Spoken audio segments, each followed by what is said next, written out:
nakalaya po sa ating kalupaan. Sa makatuwid, wala pong epekto sa ating panahon mula ngayon hanggang bukas. Kasalukuyan, ang layo ng low pressure area ay nasa 1,090 kilometers east-northeast ng extreme na Northern Luzon. Inyong makikita, napakalaya po sa ating kalupaan. Itong low pressure area ay nanatiling mababa ang tsansa na maging bagyo at inaasahan po natin ito'y kikilos papunta sa Batanes, Taiwan area. Ang kasalukuyan po, maulap po ang kalangitan sa halos buong bansa dahil po yan sa habagat o southwest monsoon.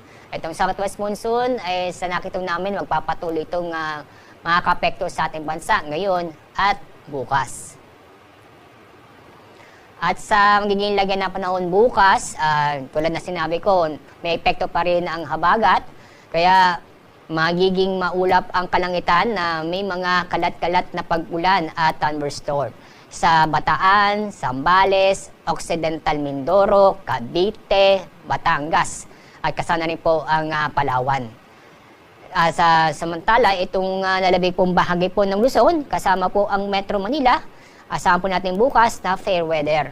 Kung saan ay bahagyang maulap hanggang sa maulap ang kalangitan, pero asahan pa rin natin ang mga biglaang buhos ng ulan, katulad po ng naranasan po natin kanina ng madaling araw. Dako tayo sa Visayas at sa Mindanao. Ito pong Western Visayas. Bukas po, asahan po natin ang maulap na papurin na may mga kalat-kalat na pag-ulan at thunderstorm. Samantala, ang lalabig pong bahagi po ng Visayas at itong buong Mindanao, inyong papansin, fair weather po tayo bukas. Kung saan ay bahagyang maulap hanggang sa maulap ang kalangitan. Maliban lang po sa mga biglaang buhos na ulan.